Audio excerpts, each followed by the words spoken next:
தமிழ்நாட்டில் ஏகப்பட்ட அமைப்புகள் இருக்கு. ஆனா ஒவ்வொரு அமைப்பும் நாங்க தான் சிறந்தவங்க அப்படின்னு சொல்லிட்டு இருக்காங்க. தமிழ்நாடு தௌஹீத் ஜமாத்தில் இருக்கக்கூடியவர்களும் அப்படிதான் சொல்றாங்க. அது ஏன்? ஒவ்வொரு நம்ம சமுதாயத்தில் ஏராளமான இயக்கங்கள், ஏராளமான பிரிவுகள் இருக்கின்றன. ஒவ்வொரு இயக்கத்தை சேர்ந்தவர்களும் பிரிவை சேர்ந்தவர்களும் நாங்க தான் சரியான வழியில் இருக்கோம் என்று என்ன செய்யறாங்க, சொல்லிக் கொள்றாங்க. அது ஏன்னு கேட்கிறாங்க. இதுக்கு மட்டும் இந்த கேள்வி வராது. ஒவ்வொரு மதத்தில் உள்ளவங்களும் என்ன செய்யறாங்க, நாங்க தான் சரியான மதத்தில் இருக்கோம். அந்த முஸ்லீமுக்குள்ளே நீங்க பாக்குறீங்க, முஸ்லீம் கொஞ்சம் வெளியே மட்டத்தை பெருசா போட்டு பாருங்களேன். அப்ப ஒவ்வொரு மதத்தில் உள்ளவங்களும் என்ன செய்வாங்க, நாங்க தான் சரியான மதத்தில் இருக்கோம் நினைப்பாங்களா இல்லையா? இந்துக்கள் நினைப்பாங்க நாங்க தான் கரெக்டா இருக்கோம்னு, கிறிஸ்தவர் நினைப்பாங்க நாங்க போற ரூட் தான் கரெக்ட். அதனால இருக்கிறான். அப்படி நினைக்க போய் தானே அவன் இருக்கிறான், இல்லாட்டி வந்திருப்பான்ல. ஒரு மதத்துல ஒருத்தன் இருக்கிறான், அவன் என்ன நினைக்கிறான், அதான் சரின்னு நினைக்கிறான்.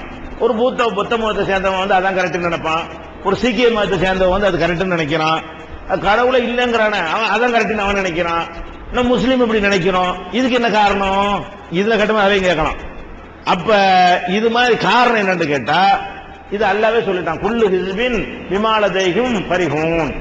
ஒவ்வொரு சாராரும் தங்களிடத்தில் உள்ளதுதான் சரி என்று இருமாந்து இருக்கிறார்கள் அல்லாவே சொல்றான்.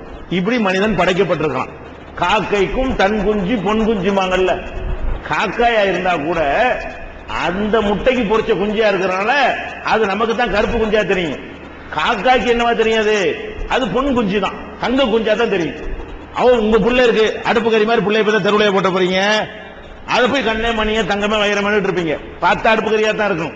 ஆனா நம்ம என்ன செய்வோம், நம்ம பெத்த புள்ள தானே, நம்ம பெத்த புள்ளைங்கும் போது அதுக்குன்னு ஒரு பார்வை மாறுவது மனிதனுடைய சுபாவம். நல்லா இல்லாட்டா கூட நம்ம இது நல்லா இருக்குன்னு சொல்லணும், நம்ம புள்ள நல்லா இருக்குன்னு சொல்லணும் என்பது மனிதனுடைய ஒரு பலவீனம். அப்படிதான் எல்லாரும் படைக்கப்பட்டிருக்கிறான். அந்த அடிப்படையில தான் எந்த ஒரு கொள்கையில எந்த ஒரு கட்சியில இருக்கிறவங்களா இருந்தாலும் அவங்க நாங்க சொல்றதா சரின்னு சொல்லுவாங்க. ஏன் அப்படி சொல்லறா, ஏன்டா இருக்கிறேன்னு கேட்டுருவோம். அப்படி சொல்லித்தான் ஆகணும். இல்ல சரி இல்லாட்டி அது இருக்கிறேன்னு கேட்போம்ல. அப்ப அவன் ஒரு கட்சிக்காரன் காங்கிரஸ்ல இருக்கிற கேளுங்களேன், காங்கிரஸும் சரியுமா, திமுக காரன் கேட்டா அதான் சரி அப்படிமா, அண்ணா திமுக ஆமா அதான் சரியுமா, சரியில்லைன்னு சொல்ல அப்ப என்ன இருக்கிறேன்னு கேட்பீங்கல்ல. சரியில்லைன்னு சொல்ல முடியும். ஒண்ணுல இருந்துகிட்டு அது சரியில்லைன்னு எவனாச்சும் சொல்லுவானா? சொல்ல மாட்டான். அதனால இதுதான் இயற்கையா நடக்கும். இந்த கேள்வி இப்படி கேட்கறத விட இப்படி சொல்லும் பொழுது நாம எதை சரின்னு கண்டுபிடிப்பது கேளுங்க. எப்படி கேட்கணும், ஏன் சொல்றான்னு கேட்கல, சொல்லத்தான் செய்வான்.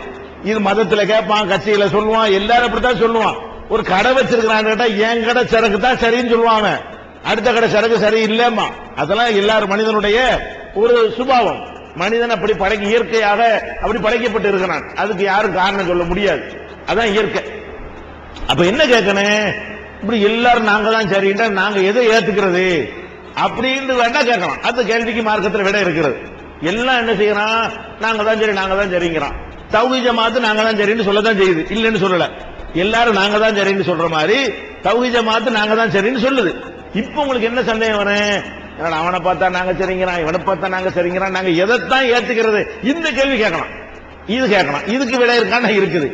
என்ன விட இருக்குது என்னன்னு கேட்டா, நீங்க எல்லாத்தையும் விட்டு வெளியே வந்துருங்க, தௌஹீத் ஜமாத் உள்பட அப்படி தூரமா நின்றுக்கிறங்க. எல்லாத்தையும் விட்டு என்ன செய்யுங்க, மனசாலையோ நெசமாவோ அப்படி தூரமா நின்று கொண்டு ஒவ்வொருத்தரையும் அப்படி பாருங்க. நம்ம யாரு பக்கமும் சார்ந்து நம்ம சிந்திக்க வேணாம். இதுல உள்ளதுல எது பெட்டரா இருக்குது அப்படின்னு பாத்தீங்கன்னா இது கண்டுபிடிக்கிற கஷ்டமா? நீங்க தௌஹீத் ஜமாத் சொல்லுங்கிறக்கா நீங்க பார்க்க வேணாம். நீங்க எப்படி பார்க்கணும், மார்க்க விஷயத்தை எடுத்துக்கிறங்க. இவங்க குர்ஆன் ஹதீஸ்ங்கறாங்க, இவங்க குர்ஆன் ஹதீஸ் அவுலியா மகான் பெரியார் அப்படி இப்படி லொட்டுல சொல்லுங்கிறாங்க. இது குர்ஆன் இது கரெக்டா இருக்குது அப்படின்னு பார்த்தா விளங்குமா விளங்காதா? அது விளங்கும், உங்களுக்கே தெரியும். அதே மாதிரி அஜர்த்துக்கு தனி மரியாதை வேணும், அஜர்த்துக்கு 2 கோடி ரூபாய் கொடுக்கணும், அஜர்த்துக்கு பேசுறதுக்கு கூலி கொடுக்கணும், இப்படின்னு ஒரு சாரார் இருக்கிறாங்க. தௌஹீத் ஜமாத்துல கூட்டம் போட வர்றாங்களா, உங்களுக்கு ஏதாவது பீஸ் கொடுக்குறீங்களா? நாங்க 5 மணி நேரம் 6 மணி நேரம் கத்திட்டு போனா எங்களுக்கு 1 ரூபா கொடுக்கணும் காசு கேட்போமா? தந்தால் வாங்குவோமா? இது வரைக்கும் நாங்களும் எங்க ஜமாத்தில் உள்ள யாராச்சும் கூலி கேட்டிருக்கிறோமா? அப்ப நீங்க என்ன பார்க்கணும், அவங்க பேசுற காசு கேட்கறாங்க, இவங்க பேசி சும்மா போறாங்க, இது பரவாயில்ல அப்படின்னு விளங்குறது கஷ்டமா? இது விளங்கலாம். அதே மாதிரி எந்த ஒரு இயக்கமா இருந்தாலும் ஒரு கூட்டமே போட்டா கூட மெசேஜ் சொல்லவே மாட்டாங்க. என்ன செய்வாங்க, இவன் உட்கார்ந்துகிட்டு அவன் ஆகா ஓகம்பா, அவன் இவன் ஆக தலைவர் அவர்களே இவர்களே என்ன செய்வான், இங்கனுக்குள்ள உள்ளால் அவர்களேமா, தலைவர் அவர்களே, இன்னார் பொருளாளர் அவர்களே, இவர்களே என்ன செய்வான், ஒரு அட்டெண்டன்ஸ போட்டு வாய்ச்சிட்டு அதுக்கப்புறம் என்ன செய்வான், இவன் அவனை புகழ்வான். நம்முடைய தலைவர் எப்படிப்பட்டவர் தெரியுமா, எவ்வளவு பெரிய தியாகம் செய்திருக்கிறார் தெரியுமா, இவன் சொல்ல, அவன் எந்திரிச்சுக்கிட்டு இவனை சொல்ல. இது மாதிரி நடக்காத ஒரு இயக்கத்தை நீங்க பார்க்க மாட்டீங்க. இந்த ஜமாத்துடைய எந்த ஒரு கூட்டத்திலாவது, எந்த ஒரு அறிஞரை பற்றியாவது, தலைவரை பற்றியாவது இப்படி புகழ் சூட்டப்பட்டு நீங்க பார்த்திருக்கிறீங்களா? அப்படி தூரத்துல இருந்து பாருங்க. தௌஹீத் ஜமாத் சொல்லுதுன்னு பார்க்க வேணாம். எல்லாரும் ஆட்களை புகழ்கிறார்கள். இங்க அல்லாஹ் ரசூல் மட்டும்தான். யாரை பத்தியும் புகழ்ந்து நீங்க கேட்கவே முடியாது.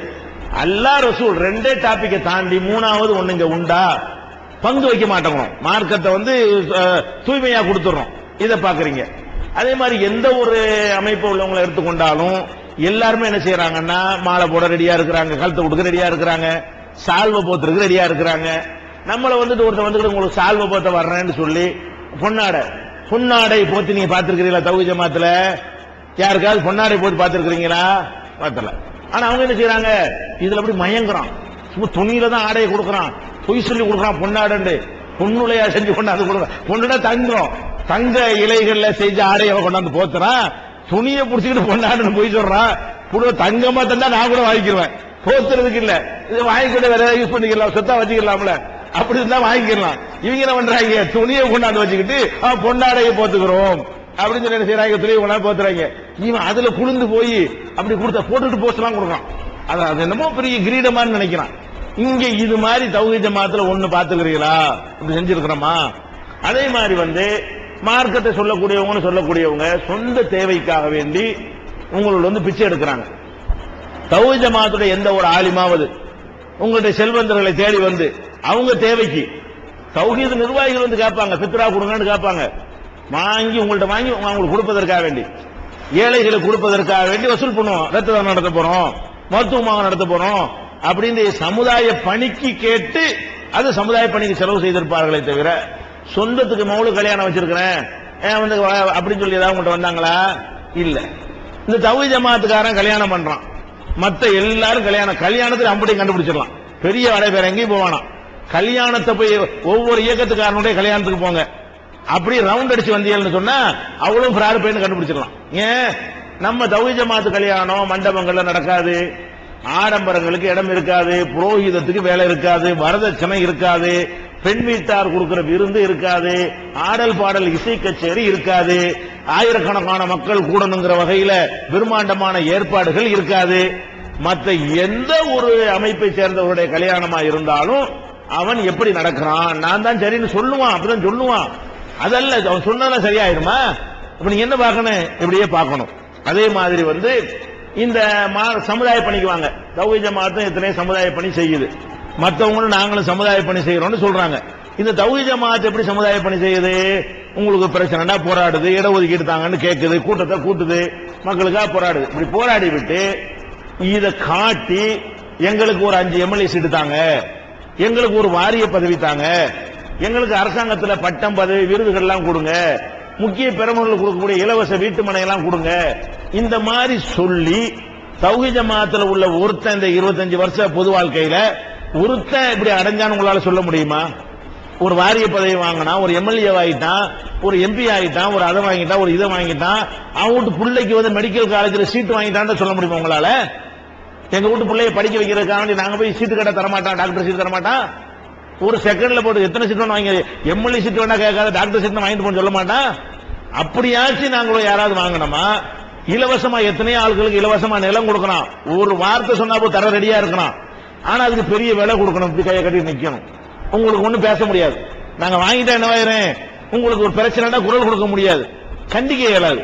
சமுதாயத்துக்கு குரல் கொடுக்கிற நமக்கு விலை பேச ரெடியா இருக்கணும், விலை போக ரெடியா இல்ல. தௌஹீத் ஜமாத் விலை கொடுக்க ரெடியா தான் இருக்கணும். என்ன விலை உங்களுக்கு வேணும்? பணம் வேணுடா பணம் வாங்கலாம், பதவி வேணா பதவி வாங்கலாம், எதுவுமே கிடையாது. இப்படி நீங்க பாக்குற இத்தனை வருஷமா இதை வச்சு இந்த உலக கூட்டம் ஒரு கூட்டத்தை அதிகமா கூட்டக்கூடிய ஒரு இயக்கமா நம்ம தான் இருக்கிறோம். யாரும் இந்த தௌஹீத் ஜமாத் கூட்டுற மாதிரி கூட்டினது இல்ல, மக்கள் நம்புறாங்க. அதே மாதிரி தேர்தலில் போய் பிரச்சாரம் பண்றாங்க. எப்படி பிரச்சாரம் பண்றாங்க? நம்மளும் தான் பிரச்சாரம் பண்ணுவோம், ஒரு நேரத்தில் ஒரு ஆள் ஆதரிப்போம், எங்க லாபத்துக்கு ஆதரிக்க மாட்டோம். என்னென்ன ஆதரிப்போம்? மக்களுக்கு நன்மை தரக்கூடிய ஒரு கோரிக்கையை வைத்து ஒரு சைடு ஆதரிப்போம். ஆதரிச்சா அவங்க மேடையில் நம்ம ஏற மாட்டோம், தனி மேடை தான் போடுவோம். அங்க ஏற்றி விட்டா அவன் உன்னோட ஒண்ணு பேசிட்டு போயிருவான். ஆடல் பாடல் இடம் கொடுக்க மாட்டோம், கச்சேரிக்கு இடம் கொடுக்க மாட்டோம். அந்த தனித்தன்மையை விட்டு கொடுக்காம நம்ம என்ன செய்யறோம்? நடத்துற காட்சியை பார்க்கிறோம். இவன் என்ன செய்யுமா? மீலாதுன்னு மார்க்கத்தின் பேர்ல நடத்துற ஒரு நிகழ்ச்சியை கூட டான்ஸ் ஆடிக்கிட்டு, ட்ரம் வாசிக்கிட்டு, யானைப்பட குதிரைப்படையை வச்சுக்கிட்டு, தண்ணி அடிச்சு தொடக்கி மேல கையில மடிச்சு கட்டிக்கிட்டு, இந்த பட போதுமா அந்த பட போதுமான்னு என்ன செய்யறான்? இதெல்லாம் இஸ்லாத்தின் பெயரால் நடக்கக்கூடிய ஊர்வலங்கள் நீங்க பாக்குறீங்க. தௌஹீத் ஜமாத்தில் அதெல்லாம் நம்ம பார்த்தோமா?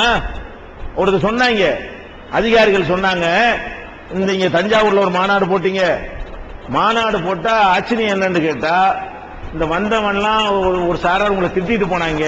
என்ன திட்டு போனாங்கன்னா, பீடி சிகரெட்டுக்காரங்க நிறைய கொண்டாந்து கடையை போட்டிருக்காங்க. என்னங்க ஒரு பீடி விற்கல, ஒரு சிகரெட் விற்கல, ஒருத்தம் கூட இருக்க மாட்டானுங்களா பீடி குடிக்கிறவங்க, என்ன கூட்டவங்க என்று அவங்க சொன்னதாக உளவுத்துறை அதிகாரி நம்மள்ட்ட சொல்றாரு. அப்ப என்ன மாதிரியான ஒரு தாக்கம் இன்னைக்கு மக்கள்கிட்ட ஏற்பட்டிருக்கு பாத்தீங்களா?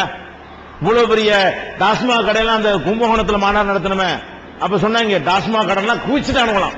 டேய் முஸ்லீம்கள்லாம் பாய்விடா பெரிய பேரணி நடத்துறாங்க, சரக்கு ஸ்டாக் வைடான்னு சொல்லிட்டு. கடையில பார்த்தா எப்பவும் உள்ள வியாபாரம் இல்ல. ஏன்? பேரணினால மக்கள் நடமாட்டம். நம்ம ஒன்று போயிட்டு இருந்தோமா, ஒரு உருப்பையே குடிக்க மாட்டானா? என்னடா இது? அந்த மாதிரி எப்படி எல்லாம் ஆக்கிட்டான்.